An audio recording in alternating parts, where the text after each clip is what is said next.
Good news! Central Americano MBBS just 34 lakhs. Columbus Central University.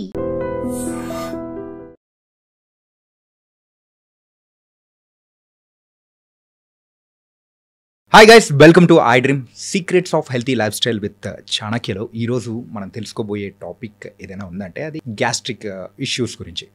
So మనకు ఏం తిన్నా కానీ అరే మసాలా ఫుడ్స్ తిన్నా అండ్ మన లైఫ్ స్టైల్ అనేది కూడా సరిగ్గా లేకపోవడం వల్ల వచ్చి సఫర్ అయ్యే ప్రాబ్లమ్స్ ఏదైనా ఉన్నాయంటే సర్వసాధారణమైన ప్రాబ్లం మరి గ్యాస్ట్రిక్ ఇష్యూస్. మరి ఈ గ్యాస్ట్రిక్ ఇష్యూస్ కానీ అండ్ గాల్ బ్లాడర్ ఇలా బోల్డెన్ని వాటి గురించి కూడా మనతో పాటు ఈరోజు డిస్కస్ చేయడానికి రవికాంత్ కొంగర గారు ఉన్నారు అండ్ గ్యాస్ట్రోఎంట్రాలజిస్ట్ అలాగే బెరియాట్రిక్ సర్జన్ కూడా.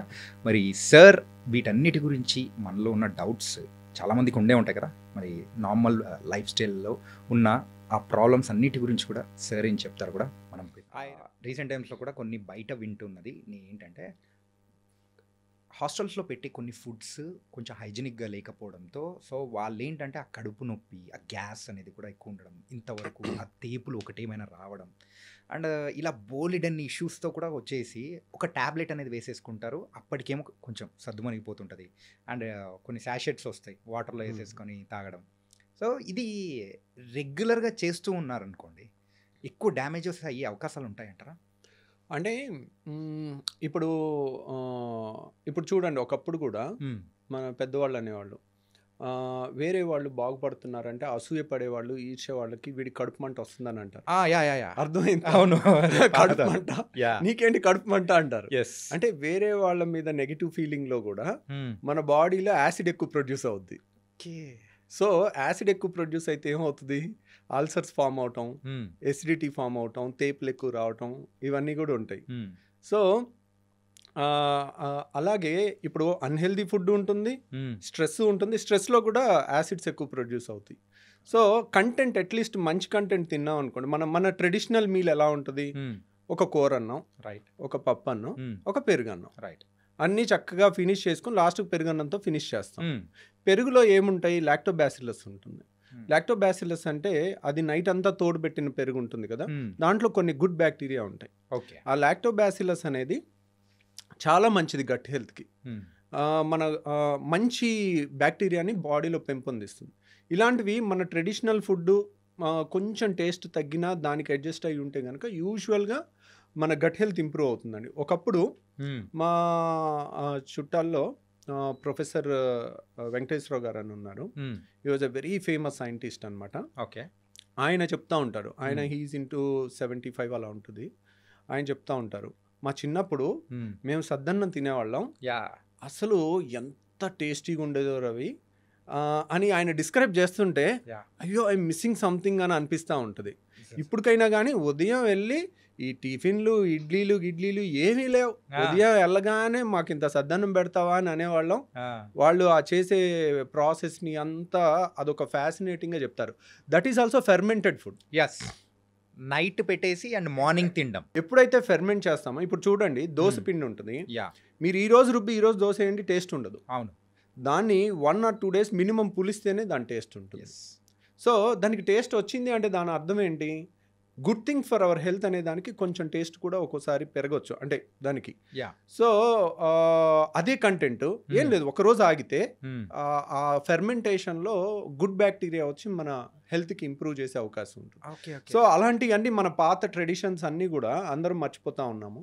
సో ఈ సద్దన్నం లాంటిది ఫెర్మెంటెడ్ థింగ్ కానీ ఇవన్నీ కూడా మనం మళ్ళీ ఆ అథెంటిక్ ముసలోళ్ళందరినీ పట్టుకుని తీసుకొచ్చి ఏది అథెంటిక్ అనేది అది ఇప్పుడు నేను అడిగితే నేను ఎప్పుడు నా చిన్నప్పుడే నేను తినలేదు దాన్ని నేను ఎలా చెప్పగలను.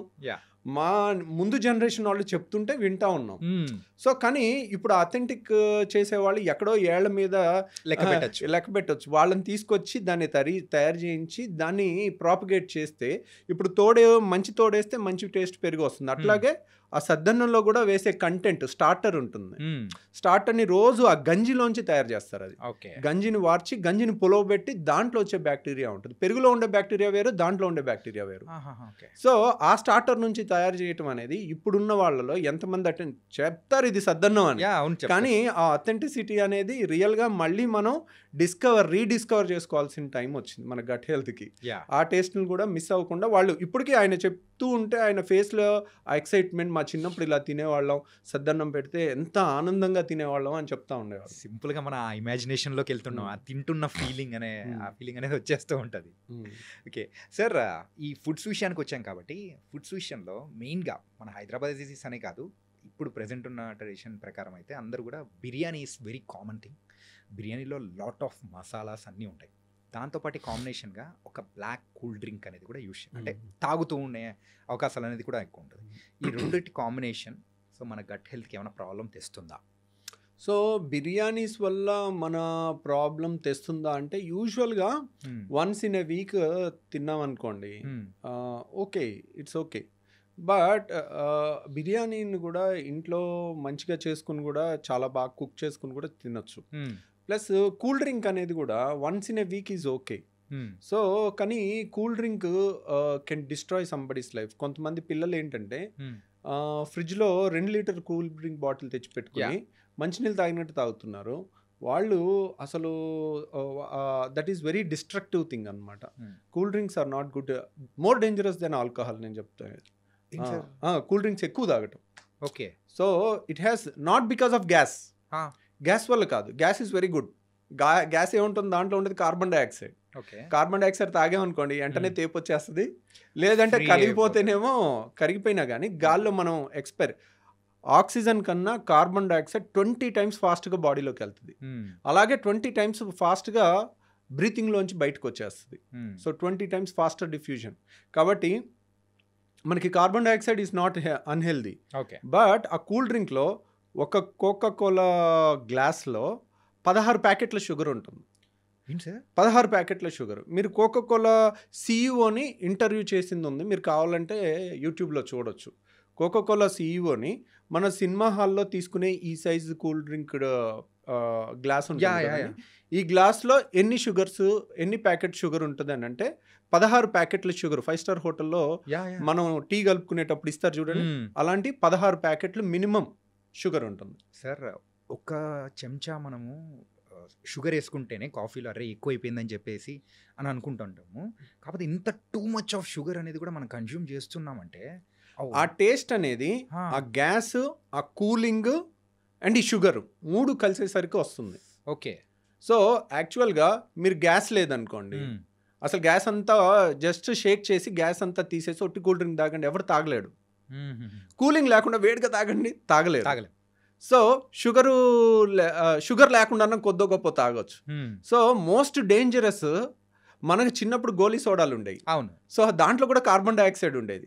దాంట్లో ఎక్కువ షుగర్ ఏమి ఉండదు. నిమ్మకాయ సోడా, నిమ్మకాయ వేసి కొంచెం ఉప్పు అన్న వేసుకోవచ్చు, కొంచెం మనం షుగర్ అన్న ఒక చెంచాను వేసుకుని తాగేస్తే ఇట్స్ నాట్ దట్ డేంజరస్. కానీ ఇప్పుడున్న వాటిలో ఆ కాన్సన్ట్రేషన్ పెంచి కాంపిటీషన్లో మా దాంట్లో ఎక్కువ ఎఫెక్ట్ అంటే మా దాంట్లో కిక్ ఎక్కువ, దీంట్లో కిక్ ఎక్కువ, దాంట్లో ఏం కలుపుతాం ఇమ్మెటీరియల్, మన సేల్ ఎంత అయింది అనేది ముఖ్యం. రైట్. అది రిజల్ట్స్ అనేది కావాల్సిందండి. ఇప్పుడు ఒక కంపెనీ ఒక సీఈఓని ఎంప్లాయ్ చేసింది అనుకోండి, ఏం చూస్తుంది, లాస్ట్ ఇయర్ ఎంత టర్న్ ఓవర్, నువ్వు ఇయర్ ఏం చేసావు, నువ్వేం పొడిచావు, ఎప్పటి నుంచో ఉన్నది, నువ్వు ఏ విధంగా దీన్ని పెంచావు, అంతే కదా అడిగేది వాళ్ళని. నువ్వు ప్రపంచంలో ఆరోగ్యాన్ని నువ్వు పెంచావు అని కంపెనీ అడుగుతుందా? అడగదు. మల్టీనేషనల్ కంపెనీస్కి అడగదు. కాబట్టి నువ్వు లాస్ట్ ఇయర్ టార్గెట్ ఎంత, ఈ ఇయర్ టార్గెట్ ఎంత పడింది, ఎంత పెరిగింది, నువ్వేం చేసావు అంతే అడుగుతారు. కానీ మన దాంట్లో ఎంత హెల్త్ చేసావు, ఎంత హెల్త్ సొసైటీకి ఇస్తున్నావు అది అడగరు. ఓకే. వాటికి 24 గంటలు అడ్వర్టైజ్మెంట్లు ఉంటాయి. సో గుడ్ హెల్త్కి ఎవడు అడ్వర్టైజ్మెంట్ చేయాలి? కన్సెప్షన్ ఆఫ్ షుగర్ని కూడా తీసుకుంటున్నాము. అండ్ తలుచుకుంటుంటేనే ఒక రకంగా కూల్ డ్రింక్ అంటేనే భయం వేస్తుంది, చాలా డిస్టెన్స్ ఉండాలనిపిస్తూ ఉంది. ఒకప్పుడు ఇంట్లో ఫుడ్ ఎక్కువ తినేవాళ్ళు, మన చిన్నప్పుడు కానీ అందరూ పిల్లలు కానీ. బయట ఫుడ్ ఎక్కువ ఉండేది కాదు. ఇప్పుడు ద మొమెంట్ ఈ ఫుడ్ డెలివరీ యాప్స్ అన్నీ వచ్చేసిన తర్వాత పిల్లలకి ఏ టైంలో ఏది కావాలంటే అది యూజువల్లీ అవుట్ సైడ్ ఫుడ్ వచ్చేస్తుంది. సో ఒకప్పుడు చక్కగా ఇంట్లో ఫుడ్ తినేవాళ్ళు, అప్పుడప్పుడు వారానికి ఒక్కసారి రెస్టారెంట్కి వెళ్ళేవాళ్ళు, బయట తినేవాళ్ళు. Okay, that's a different thing. ఇప్పుడు గట్ హెల్త్ సరిగ్గా ఉండాలంటే మనం తినే ఫుడ్ సరిగ్గా ఉండాలి. మనం తినే ఫుడ్లో క్వాలిటీ కన్నా కూడా టేస్ట్కి ఇంపార్టెన్స్ ఉన్నప్పుడు వాళ్ళు ప్రిపేర్ చేసే వాళ్ళు కూడా దీని టేస్ట్ ఎక్కువ ఉండాలి, ఏది కలిపినా పర్వాలేదు అన్నట్టు ఉంటారు. సో ఆబ్వియస్లీ వాళ్ళకి వాళ్ళ సేల్ ఇంపార్టెంట్, రైట్. వాళ్ళకి మన health is not important. But ఇంట్లో మన మదర్ ప్రిపేర్ చేశారనుకోండి, వాళ్ళకి టాప్ ప్రియారిటీ ఉంటుంది, మన హెల్త్ బాగుండాలి, కొంత టేస్ట్ ఉండాలని రెండూ ఉంటాయి. ఆ ప్రేమ అనేది ఉంటుంది, వీళ్ళ ఆరోగ్యం అనేది ఉంటుంది. అది అవుట్ సైడ్ ఫుడ్ డెలివరీ యాప్స్లో అది ఉండదు. కాబట్టి మనం చెత్త అంతా తినేసరికి ఇప్పుడు గట్ హెల్త్ చాలా మంది గ్యాస్ గ్యాస్ గ్యాస్ గ్యాస్ అని ఉదయం లేస్తే గ్యాస్, అంతా గ్యాస్ మయం లాగా అయిపోయింది ప్రపంచం అంతా. అందరూ సార్ గ్యాస్ అంటారు, లేదంటే తేపులు అంటారు, లేదంటే కింద నుంచి అంటారు, లేకపోతే ఉబ్బరం అంటారు, ఇంకా విచిత్రమైన కంప్లైంట్లు. అంటే మనం విచిత్రమైన ఫుడ్లు తిన్నప్పుడు అన్ని టెక్స్ట్ బుక్లో డిస్క్రైబ్ చెయ్యని కంప్లైంట్స్తో వస్తుంటారు. ఓకే, ఎందుకంటే టెక్స్ట్ బుక్లు పేషెంట్ చూసి రాస్తారు కాబట్టి బుక్లో ఉన్నదంతా పేషెంట్లో ఉండాలనుకుంటే ఉండదు. ఎందుకంటే ఈ బుక్కులు రాసే టైంలో ఈ ఫుడ్ డెలివరీ యాప్లు లేవు. ఓకే, కాబట్టి ఇప్పుడు వచ్చే కంప్లైంట్స్ అన్ని చూస్తుంటే ఇంకా విచిత్రమైన కంప్లైంట్లు వస్తున్నాయి. ఇప్పుడు బుక్స్ కనుక రాస్తే అంటే అప్పుడు బుక్స్ సుమారు ఒక 1000 పేజెస్ అప్రాక్సిమేట్ మనం అనుకున్నాం. అంటే ఇప్పుడు సుమారు ఒక 50,000 పేజెస్, 1,00,000 పేజెస్ పెట్టుకొని బుక్ పెట్టుకొని తిరగాలి. రోజుకి బుక్కుల సైజ్ పెరిగిపోతుంది. So but okay, gut health is very important. మన పేగులో ఆల్మోస్ట్ ట్రిలియన్స్ ఆఫ్ బ్యాక్టీరియా ఉంటాయండి. They are all good bacteria, మనకి హెల్ప్ చేస్తూ ఉంటాయి. మనకి కొన్ని హార్మోన్స్ని తయారు చేస్తాయి, మనకి కొన్ని ఇమ్యూనిటీ పవర్ని పెంచే బ్యాక్టీరియా ఉంటాయి. They are symbiosis. ఇప్పుడు మనకి కొన్ని బ్యాక్టీరియా, మనకి చాలా మంచి బ్యాక్టీరియా ఎక్కువ ఉండాలి. సో కొన్ని చెడు బ్యాక్టీరియా కూడా ఉంటాయి. ఒక్కోసారి మనం అన్హెల్దీ ఫుడ్ ఎక్కువ తింటా ఉంటే ఆ చెడు బ్యాక్టీరియా పెరగటం వల్ల మనకి రకరకాల వ్యాధులు, క్రాన్స్ అని, అల్సరేటివ్ కోలైటిస్ అని రకరకాల జబ్బులు రావచ్చు. గ్యాస్ సమస్య అని, IBS అని రకరకాలు. So gut health is very important. And stress వల్ల కూడా ఒకప్పుడు కన్నా ఇప్పుడు స్ట్రెస్ లెవెల్స్ పెరుగుతుంది. ఆ స్ట్రెస్ లెవెల్స్ పెరగటం వల్ల వాళ్ళకి స్ట్రెస్ ఎప్పుడైతే పేగులు కదలికలు ఇష్టం వచ్చినట్టు జరుగుతాయి.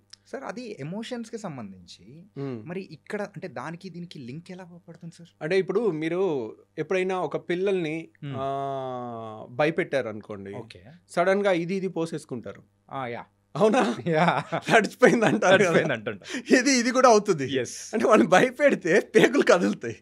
ఓకే, సో పేగుల movements are related to stress. Okay, so there is everything is interrelated. ఇప్పుడు మన ఏలు కదిలించాలనుకోండి, మన బ్రెయిన్ నుంచి ఒక సిగ్నల్ వస్తుంది. ఇట్ ఈస్ సొమాటిక్ అనమాట. మన పేగులు నేను కదిలిస్తానంటే కదలవు అవి. They are autonomic nervous system కంట్రోల్లో ఉంటాయి. అటానమిక్ నర్వస్ సిస్టమ్ కంట్రోల్ అంటే 10 నిమిషాలకు ఒకసారి, 20 నిమిషాలకు ఒకసారి దాని మూమెంట్ ఇలా ముందుకి పేగులు కదలికలు అనేది వస్తుంటాయి. అవి స్ట్రెస్ని బట్టి ముందుకి వెనక్కి వెళ్తుంటాయి, ఇష్టం వచ్చినట్టు కదలికలు ఉంటుంటాయి. So stress is one important thing which impairs the gut health apart from latest outside food epidemic. అంటే అవుట్ సైడ్ ఇక అది మీరు ఆ టర్న్ ఓవర్స్ చూస్తే మైండ్ బ్లాక్ అయిపోవాల్సిందే. ఫుడ్ డెలివరీ యాప్స్ మీరు రీసెంట్ టైమ్స్లో అయితే వాళ్ళు రికార్డ్ బ్రేక్ చేస్తున్నారు సార్. అంటే మోస్ట్ ప్రాఫిటబుల్ జాబ్ అన్నట్టు కూడా అసలు యాప్స్ అనేది కూడా తయారైపోయి.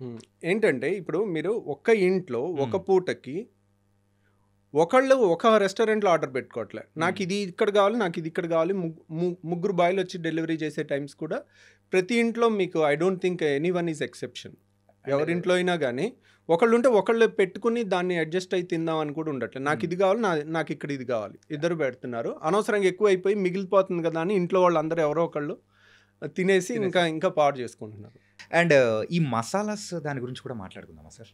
ఏంటంటే కొన్ని మసాలాస్ కొంత మోతాదు వరకు ఆ బాడీకి ఇట్స్ హెల్తీ అనుకుంటాం, కాకపోతే ఎప్పుడు దాన్ని దాటితే మన గట్ కానీ లేకపోతే ఆ గ్యాస్ట్రిక్ ప్రాబ్లమ్స్ ఎప్పుడు వస్తూ ఉంటాయి? అంటే ఇప్పుడు మన మసాలాస్లో ఇప్పుడు చాలా వరకు అల్లం కానీ, తెల్లుల్లి కానీ ఇవన్నీ కూడా కొంత యాంటీ ఆక్సిడెంట్ ప్రాపర్టీస్ ఉంటాయి. They are not very bad. So తర్వాత దాల్చిన చెక్క కానీ, కొన్ని ఫ్లేవరింగ్ థింగ్స్ కానీ ఇవన్నీ కూడా చాలా మంచి ఫ్లేవర్ని ఇస్తాయి. వాటిలో హెల్త్ ప్రాబ్లం ఏమి ఉండదండి. యూజువల్గా ఓన్లీ మసాలా వల్ల కొంతమందికి ఎసిడిటీ ఆల్రెడీ ఉన్న వాళ్ళకి, లోపల అల్సర్స్ ఉన్న వాళ్ళకి కానీ, లేకపోతే రిఫ్లెక్స్ అంటారు, అంటే వాళ్ళకి ఒక వాల్వ్ లూజ్గా ఉంటుంది. పేగులో పైనుంచి కిందకి వెళ్ళాలి కానీ కింద నుంచి పైకి రాకూడదు. ఆ వాల్వ్ ఒకటి ఉంటుంది ఇక్కడ, ఆ వాల్వ్ అంటే ఛాతీకి పొట్టకి మధ్యలో ఒక వాల్వ్ ఉంటుంది. ఆ వాల్వ్ లూజ్గా ఉంటుంది. వాళ్ళు తిన్నది మళ్ళీ గ్రైండర్ ఒకసారి ఒక బిర్యానీ కానీ ఒక మీల్ కానీ తినేసాం అనుకోండి, గ్రైండర్ ఆన్ అవుతుంది, మెల్లగా తిరుగుతూ ఉంటుంది. అది చిలికినట్టు చేసి 5 నిమిషాలకు ఒకసారి చిన్న పేగులోకి పంపిస్తుంది. ఓకే, స్టమక్లో గ్రైండింగ్ అవుతూ ఉంటుంది. 5 నిమిషాలకు ఒకసారి ఇన్లెట్ ఏమో ఒకటి, అవుట్లెట్ ఒకటి ఉంటుంది. అవుట్లెట్ క్లోజ్ ఉంటుంది, ఎప్పుడు తెరుచుకోదు. 5 నిమిషాలకు ఒకసారి తెరుచుకుంటుంది, కొంత ఫుడ్ని పేగులోకి పంపిస్తుంది, అది డైజెస్ట్ అవుతూ ఉంటుంది, అబ్జర్వ్ అయిపోతూ ఉంటుంది. ఇన్లెట్ లూజ్గా ఉందనుకోండి, ఆ చర్నింగ్ జరిగేటప్పుడు ఇప్పుడు గ్రైండర్ ఆన్ చేసి పై మొత్తం తీసేస్తే ఏమవుద్ది, ఇట్లా పైకి కొట్టుద్ది కదా, అలాగే వాళ్ళకి ఇదంతా ఇలా పైకి కొడతా ఉంటుంది. సో అలాంటి వాళ్ళు కారం మసాలా తింటే అది కారం మసాలా పొట్ట లోపల ఎంతైనా యాసిడ్ కానీ స్టమక్ వాళ్ళు స్ట్రాంగ్ ఉంటుంది, తీసుకోగలుగుతుంది. కానీ మన అన్నవాహిక తీసుకోలేదు. అన్నవాహిక ఈజ్ నాట్ అడాప్టబుల్ ఫర్ కారం మసాలా. సో ఇక్కడంతా మండినట్టు అనిపిస్తుంది వాళ్ళకి. హార్ట్ బర్న్ అంటారు దాన్ని, హార్ట్ బర్న్. వాళ్ళు ఏంటి చాలామంది కొంచెం స్పైసీ ఫుడ్ తిన్న తర్వాత సడన్గా ఎడం పక్క నొప్పి వచ్చినట్టు, మన ఇసోఫేగస్ గుండె పక్క నుంచి వెళ్తుంది, వెనకాల ఉంటుంది. ఓకే, సో లెఫ్ట్ సైడే ఉంటుంది, మా సెంటర్కి కొంచెం ఇటువైపు ఉంటుంది. సో దాంట్లో మంట వచ్చినా గుండె నొప్పిలాగా ప్రాణం పోయినట్టు అనిపించి వాళ్ళు ఆల్మోస్ట్ ఆ భయంకే చచ్చిపోయేంత వస్తుంది. ఓకే, హార్ట్ బర్న్, దాని పేరే హార్ట్ బర్న్ అనమాట. మీరు హార్ట్ అటాక్ అనుకుని వెళ్ళే పేషెంట్లో 100 మందిలో 90 మంది వీళ్ళే ఉంటారు, ఎందుకంటే ఇది సర్వసాధారణమైన సమస్య. ఓకే, వాళ్ళు వెళ్ళగానే ఒక ఈసీజీ తీస్తారు, ఒక యాంజియోగ్రాఫ్ చేస్తారు, ఒక ఎకో చేస్తారు, హార్ట్కి సంబంధించిన అన్ని టెస్టులు చేసి హార్ట్ అటాక్ కాదు అంటే వాళ్ళు అప్పుడు ప్రశాంతంగా నిద్రపోతారు అనమాట. ఓకే, సో కామన్ గా జరిగేది ఇదే సార్. జరిగేది ప్రతి ఒక్కరిలో ఏంటంటే అదే ఆ మసాలాస్ కానీ ఏదన్నా మనకు సూట్ అవును ఫుడ్ తీసుకున్నామంటే ఆ మండుతూ ఉందంటే మీరు అన్నట్టు ఆ లెఫ్ట్ సైడ్ వస్తుంటే అబ్బా ఏదో వచ్చేసింది అని ఆ ప్యానిక్ని బట్టే విల్ గో అండ్ అంటే ఎక్కువగా మనం అదే అనుకుంటూ ఉంటాము. మీరు అన్నట్టు హాస్పిటల్కి పరిగెడుతూ ఉంటారు, అక్కడికి వెళ్ళిన తర్వాత ఒక ప్యాంటాప్రోజోల్ ఇంజెక్షన్ అవి ఇచ్చేసి ఓకే కూల్ అయిపోతూ ఉంటారు. కూల్ అయిపోతుంది, కానీ దాని ముందు చచ్చిపోతాం అన్న భయం ఉంటుంది కదండి. ఇదేమో హార్ట్ అటాక్ అని, ఆ భయం చాలా డేంజరస్ యాక్చువల్గా. ఒక్కోసారి నిజంగా డేంజరస్ పాము గడిచే దానికన్నా ఆ భయంతో సగం మంది చచ్చిపోయే అవకాశం ఉంటుంది. Weak hearted people. సో వాళ్ళు ఏదో అయిపోద్దని ఆ ప్యానిక్లో వాళ్ళు చేసే డ్రైవింగ్లో కానీ చేసే ప్రతి పనిలో ఆ ప్యానిక్ కనపడుతుంది. That is. కాకపోతే ఏంటంటే నేను పబ్లిక్కి చెప్పాలనుకునే ఒకటి ఏంటంటే అండి, ఒక 60 ఏళ్ల మనిషో 55 ఏళ్ల మనిషో స్మోకరో లేకపోతే షుగరు ఎక్కువ ఉండి బీపీ ఎక్కువ ఉండి కొలెస్ట్రాల్ ఎక్కువ ఉండి వాళ్ళకి ఇక్కడ చెస్ట్లో పెయిన్ వస్తే భయపడ్డారంటే అర్థం. 20 ఏళ్ళలో వెళ్ళి యాంజియోగ్రాములు చేసుకుంటా ఉన్నారు అంటే ఆ భయానికి. సో నాకు ఇంకా ఏదో చేయండి, నాకు గుండె డాక్టర్ నీకు గుండె ప్రాబ్లం లేదమ్మా అనగానే లేదు సార్ ఏదో ఉంది సార్ అని ఉంటారు. ఇది హార్ట్ బర్న్, దాని పేరే హార్ట్ బర్న్. కాబట్టి కొంచెం రేషనల్గా థింక్ చేయండి. 25 ఏళ్ల వయసులో హార్ట్ అటాక్ వచ్చుంటే భూమి మీద యువత అనేది మానవ జాతి అనేది అంతరించిపోద్ది. అలా జరగదు లెక్క ప్రకారం, unless you are a chain smoker. That's the only reason. ఇప్పుడు ఎక్కడో యూట్యూబ్లో ఒకటి 25 ఏళ్ల మనిషికి సడన్గా కళ్ళు తిరిగి పడిపోయాడు చచ్చిపోయాడు అన్నాడు అనుకోండి, ఏం రీసెర్చ్ లేదు, హార్ట్ అటాక్ అని ప్రూఫ్ కూడా ఉండదు, హార్ట్ అటాక్తో చచ్చిపోయారు అంటారు. How can you say that? బ్రెయిన్లో బ్లడ్ క్లాట్ అయి చచ్చిపోయి ఉండొచ్చు, నువ్వేమన్నా పోస్ట్ మార్టం చేసావా? నువ్వు ఎలా చెప్పగలుగుతావు? ఇప్పుడు మీడియా ప్రతినిధులు అందరూ వెళ్ళిపోతారు, they are not doctors to decide what is the exact cause of death. Exact cause sudden death కుప్పకూలిపోయి చచ్చిపోయి ఉంటే బ్రెయిన్లో రక్తనాళాలు చిట్టినా టప్పును పడిపోయి చచ్చిపోవచ్చు. అంటే లాట్ ఆఫ్ రీజన్స్ అనేది కూడా ఉంటాయి, కానీ వీళ్ళే దానికి కారణం ఇదో హార్ట్ అటాక్తో సడన్గా చచ్చిపోయారని కన్క్లూషన్స్ ఇచ్చేస్తున్నారు అనుకోండి, దట్ ఈస్ రాంగ్ థింగ్. అమ్మో వాడు ఎవడో చచ్చిపోయాడు, నేను ఇలా డాన్స్ చేస్తున్నప్పుడు ఇలా పడిపోతే ఏంటి సార్ నా పరిస్థితి ఏంటి? యాక్చువల్గా దాని గురించి అంటే ఇంత యంగేజ్లో కూడా హార్ట్ అటాక్స్ వస్తున్నాయని చెప్పేసి చాలామంది చూసి, సో హెల్త్కి సంబంధించి అంటే టెస్ట్లకు వెళ్ళే వాళ్ళు కానీ అలా పెరుగుతూ ఉన్నారు రీసెంట్ టైమ్స్లో. సో మెయిన్గా ఈ హార్ట్ అటాక్ ఆ వీడియోస్ ఎప్పుడైతే సర్క్యులేట్ అనేది కూడా ఎక్కువ తిరుగుతూ ఉన్నాయో అప్పటి నుంచి మొదలైంది ఆ పానిక్ బటన్ కైండ్ ఆఫ్. అంటే రేర్ జబ్బులు ఎప్పుడూ ఉంటాయండి, కోట్లలో ఒకరికి వచ్చే జబ్బులు ఉంటాయి. ఆ జబ్బుల్లో యంగ్స్టర్స్ కూడా ఒక్కోసారి సడన్ డెత్ ఉంటారు. సడన్ ఇన్ఫాంట్ డెత్ సిండ్రోమ్ అని ఒకటి ఉంటుంది. చిన్న పిల్లలు 1 year పిల్లలు సడన్గా చచ్చిపోతారు, రీజన్ తెలియదు. దాన్ని పోస్ట్ మార్టం చేసి చూస్తే కానీ తెలియదు. అలాగే మరి దాంట్లో ఏదో లోపల ప్రాబ్లం ఉండి జబ్బు ఉండి అరుదుగా జరిగేది. ఇలాంటివి ఈ సమస్యలోనే ఇప్పుడే పెరిగినాయి యంగ్ హార్ట్ అటాక్స్ అంటారు. How can you conclude? Media is not the right thing to conclude things.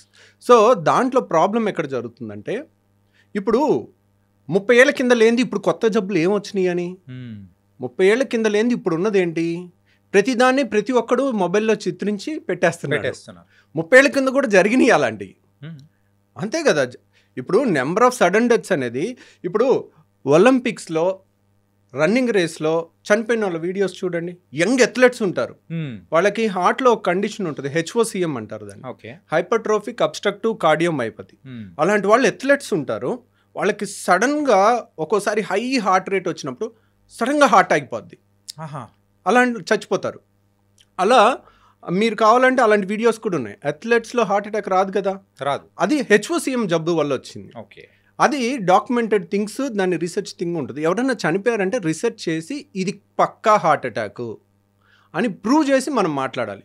ఎవడో జరిగిపోయాడు, ఏదో పడిపోయాడు, సడన్గా పడిపోయాడు, వీడియో తీయటం, ఇంకో వీడు చచ్చిపోయాడు, మీరు చచ్చిపోయే అవకాశం ఉంది, జాగ్రత్త ఉండండి అన్నారనుకోండి, ఇంకా పాపం ఎవడో నిద్రపోడు ప్రశాంతంగా. ప్రతి ఒక్కరికి జరుగుతుంది present.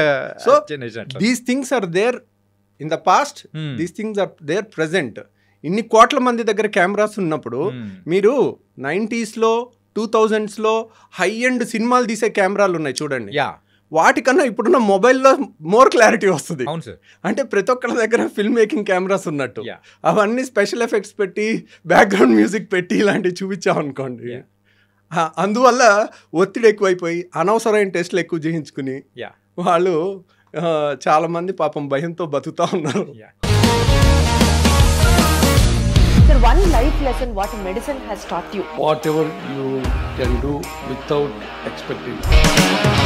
But I really believe మన పాజిటివ్ యాటిట్యూడ్ ఉంటేనే మనం ఏదైనా సాధించగలం. గట్ ని మనం కరెక్ట్ గా డీల్ చేసినట్లయితే అది మనకి పాజిటివ్ హార్మోన్స్ ని రిలీజ్ చేస్తుంది. షుగర్ వచ్చిన వాళ్ళ పరిస్థితి ఏంటి? పొట్ట దగ్గర పెరిగితే దాన్ని ఆండ్రాయిడ్ అంటారు, ఆండ్రాయిడ్ ఫోన్ కదా. అసలు థాట్స్ ఎందుకు వస్తాయి? బ్రెయిన్ డెడ్ అంటే దానికి ప్రపంచం అంతా కూడా కొన్ని నిర్దిష్టమైనటువంటి లక్షణాలు. మానసికంగా ధైర్యంగా ఉంటే క్యాన్సర్ జయించవచ్చు. You are a doctor for a cause sir, అంతే. వాళ్ళకి వచ్చిన ఆదాయం కాకుండా ఫ్రీ సర్వీస్ ఎంతమందికో చేస్తారు.